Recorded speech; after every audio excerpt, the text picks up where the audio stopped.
सेक्टरमध्ये ब्लॅकआउट जे आहे ते करण्यात आलेलं आहे। पाकिस्तानकडून पुन्हा एकदा शस्त्रसंधीचं उल्लंघन।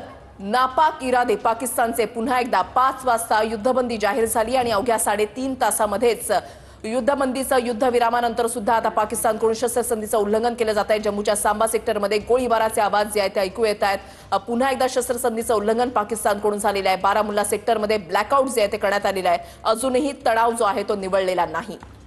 तर भारताकडून सुद्धा आता पाकिस्तानला जोरदार प्रत्युत्तर दिलं जात आहे। जम्मूमध्ये ब्लॅकआउट करण्यात आलेला आहे, सायरन वाजवण्यात आले, कारण पाकिस्तानकडून संभाव्य ड्रोन हल्ल्याची देखील शक्यता आहे बारामुल्ला सेक्टरमध्ये, त्यामुळे ब्लॅकआउट करण्यात आलं। दुसरीकडे पंजाबच्या पठाणकोटमध्ये सुद्धा पाकिस्तानकडून सीजफायर व्हायोलेशन करण्यात आलंय।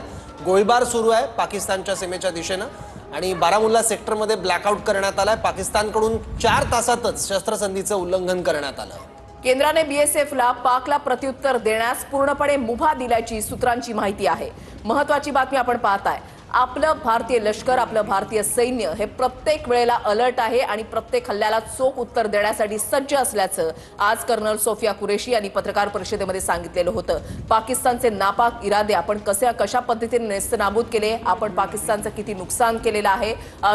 युद्धविराम जाहीर झाल्यानंतर जी पत्रकार परिषद परराष्ट्र मंत्रालयाकडून घेण्यात आलेली होती त्याच्यामध्ये कर्नल सोफिया कुरेशी, त्याच्यानंतर विंग कमांडर व्योमिका सिंग यांची पत्रकार परिषद झालेली होती। संपूर्ण माहिती देण्यात आलेली होती आणि त्यावेळेला सोफिया कुरेशी यांनी ठासून सांगितलेलं होतं की भारत सज्ज आहे, भारत अलर्ट आहे आणि आता अवघ्या 3.5 तासातच युद्धविरामानंतर ही पाकिस्तानकडून आगळीक केली जाते, शस्त्रसंधीचं उल्लंघन केलं जात आहे। श्रीनगर, लाल चौक, बीबी कॅन्ट, सफापुरा भागामध्ये स्फोटांचे आवाज ऐकू येत आहेत। महत्त्वाची बातमी, श्रीनगर, लाल चौक, बीबी कॅन्ट, सफापुरा भागात स्फोटांचे आवाज आलेले आहेत। लागोपाठ काही स्फोटांचे आवाज ऐकू आलेले आहेत।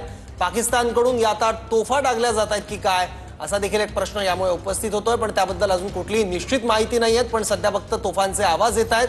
गोळीबार पाकिस्तानच्या दिशेनं भारताच्या सीमांवर केला जातोय। पाकिस्तानने युद्धविराम तोडलाय। जम्मूतल्या आंतरराष्ट्रीय सीमेवर पाकिस्तानकडून गोळीबार केला जातोय। एलओसीवर गोळीबार